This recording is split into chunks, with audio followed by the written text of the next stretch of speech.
मशरिक़ वस्ता के आसमान पर एक बड़ी और अचानक हलचल। ईरान ने चीन का जदीद तरीन ड्रोन विंग लॉन्ग 2 मार गिराया है।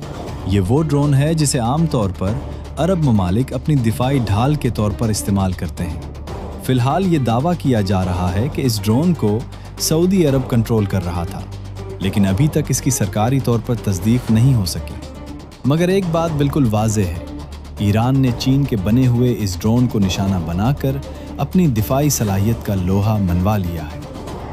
दूसरी जानिब जंग के मैदान से एक और बड़ी खबर सामने आई है। ईरान के एक मिसाइल ने बराह रास्त अपने हदफ को निशाना बनाया है, जिसके बाद कहा जा रहा है कि इसराइल के जदीद दिफाई निज़ाम मुकम्मल तौर पर नाकाम हो गए हैं। याद रहे कि कुछ रोज़ पहले इसराइली क़यादत ने दावा किया था कि ईरान अब मिसाइल हमला करने के काबिल नहीं रहा, लेकिन इस ताज़ा हमले ने उन तमाम दावों को गलत साबित करके एक बड़ा जवाब दे दिया है। सिर्फ यही नहीं, बल्कि यमन की जानिब से भी मिसाइल फायर किए गए हैं, जो इसराइल के कई इलाकों में गिरे हैं। इत्तलात के मुताबिक एक बड़ी तंसीब और अहम पुल को भी निशाना बनाया गया है। इस वाक़े की वीडियो अमरीकी सदर ने भी शेयर की और ईरान को सख्त अल्फाज में ख़बरदार किया कि अब भी वक्त है, डील कर लो, वरना नताइज बहुत सख्त होंगे। इसी दौरान आलमी सतह पर यूनान की जानिब से इसराइल को तेल, ईंधन और फ़ौजी सामान की फराहमी की इत्तलात मौसूल हो रही हैं, ताकि वहाँ किसी किस्म की कमी ना हो। बरतानिया के वज़ीर आज़म ने भी 40 ममालिक के साथ एक हंगामी ऑनलाइन इजलास किया है, जिसमें मुतालबा किया गया है कि ईरान आबनाए हरमज़ को बग़ैर किसी शर्त के फ़ौरी तौर पर खोल दे, ताकि आलमी तिजारत मुतासिर ना हो। ताहम ईरान की जानिब से अभी तक इस मुतालबे पर कोई बाज़ाब्ता रद्द-ए-अमल सामने नहीं आया। एक और अहम और चौंका देने वाला मामला एक साबिक जज का है, जो एक हसास केस की समाअत कर रही थी, लेकिन अचानक उन्हें इस मुकदमे से हटा दिया गया है। इस फैसले पर अब मुख्तलिफ हलकों में नई बहस छिड़ गई है।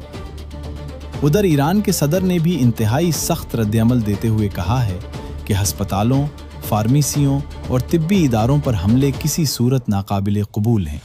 उन्होंने आलमी तिब्बी तंजीमों से अपील की है कि वो इस सूरत हाल पर फौरी आवाज़ उठाएं और कार्रवाई करें।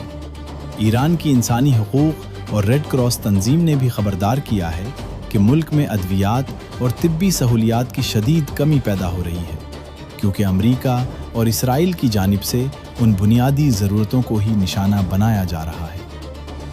इसी कशीदगी के दौरान पाकिस्तान के लिए एक राहत की खबर ये है कि पाकिस्तान के 2 जहाज़ आबनाए हरमज़ से बखैरियत गुजरकर वतन पहुंच चुके हैं, लेकिन मजमूई तौर पर सूरत हाल अब भी इंतहाई कशीदा है।